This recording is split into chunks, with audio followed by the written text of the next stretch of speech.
गरीब आदमी को कर्ज की जरूरत पड़ गई, 1000 दिनार चाहिए। मैं कह चुका हूं कि दिरहम चांदी का होता था, दिनार सोने का। अब 1000 दिनार लेना है। तो जिस बंदे से उसने कहा, अगरचे वो नेक बंदा था, उसने कहा यार 1000 दिनार दे दो। तो कहने लगा कोई गवाह है तेरे पास? वो कहने लगा गरीबों का गवाह कौन होता है? हाँ एक गवाह है। कहा कौन? का मेरा रब, वो तेरे और मेरे बीच गवाह है। उसने कहा कोई कफील, अगर तू पैसे ना दे सके तो वो बाद में दे दे, या तुझे कुछ हो जाए तो वो दे दे। उसने कहा कफील भी मेरा अल्लाह ही है। मेरे पास अगर है तो रब करीम का नाम है, अगर एतमाद कर सकता है तो कर ले। बंदा नेक था, उसने कहा रब के नाम पे, रब की किफालत पे, अल्लाह को गवाह बना के मैं तैयार हूं तुझे 1000 देने की। उसने 1000 दिनार दे दिया। वक्त वापसी का तय हो गया। वो चला गया पैसे लेके। उसने पूरी मेहनत की कि मैंने वक्त पे पैसे लौटाने, पूरी मेहनत भी कर ली, अल्लाह ने मदद भी कर दी, पैसे भी उस तारीख को उसे मिल गए। बाद लोगों का तो लौटाने का दिल ही नहीं ना होता। फरमाया हदीस पाक में कि तू लौटाने का इरादा कर, रब तेरी मदद भी फरमाएगा। लेकिन यहां बहुत सारे लोग कहते हैं खैर है, इरादा ही नहीं। तो फिर जिस तरह का बंदे का गुमान हो, रब भी उसी तरह का मामला फरमाता है।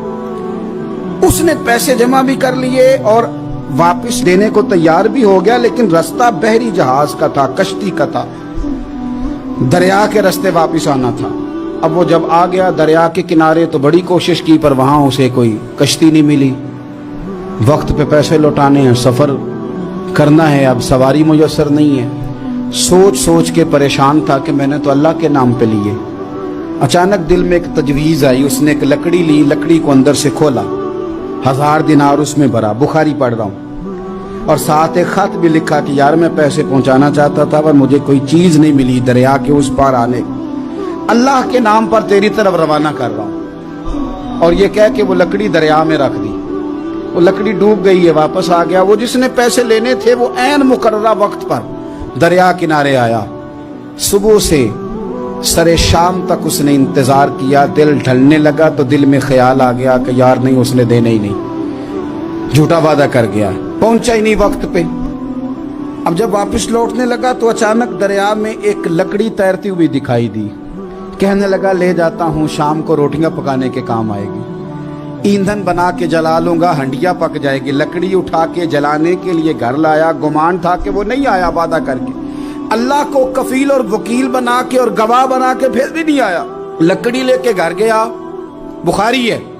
और जब उसको चीरा ना कि मैं इसकी आग जलाऊंगा, खोला तो अंदर से 1000 दिनार भी निकल आया, खत भी निकल आया। अब जरा समझना, उसके दिल में बात किसने डाली कि तू लकड़ी में पैसे डाल दे? अल्लाह ने। उस बंदे को मुकर्ररा वक्त पे किनारे भेजा किसने? लकड़ी सिर्फ उसी के हाथ आई तो ये बंदोबस्त किया किसने? अल्लाह ने। घर जाके चीरी तो पैसे बाहिफाजत उस तक पहुंचाए किसने? तो फिर हमें भी तवज्जो अल्लाह की जानिब भी करनी चाहिए। हमारे पे दिल की तवज्जो रब की तरफ ही होनी चाहिए ना। हमें इधर उधर जाने की, देखने की, बंदों पर गौर करने की जरूरत क्या है? वो पैसे पहुंच गए, ये वहां अपनी जगह पे परेशान था। इसने 1000 दिनार और जमा किया। फिर दोबारा एक दिन दरिया किनारे आया, कश्ती मिल गई, बैठ के अपने उस भाई के पास आया। कहने लगा देखना मुझ पर बदगुमान ना होना, पैसे उस तारीख को भी जमा कर लिए थे। दरिया पे आया था पर कश्ती नहीं मिली थी। फिर मैंने ना लकड़ी में डाल के, खत डाल के तेरी तरफ भेज भी दिए थे, लेकिन आज मैं फिर लेके आ गया हूं। वो कहने लगा खुश हो जा, जिस रब को तूने मेरा और अपना गवाह बनाया था उस रब ने मेरे तक पहुंचा भी दिए हैं। जब लोग अल्लाह को गवाह बनाते हैं, रब की जानिब अपनी तवज्जो करते हैं, अपनी चाहतों, ख्वाहिशात और अपनी सारी चिट्ठियां अपने रब करीम की रहमत की तरफ रवाना करते हैं, फिर अल्लाह अपने बंदों को मायूस नहीं करता।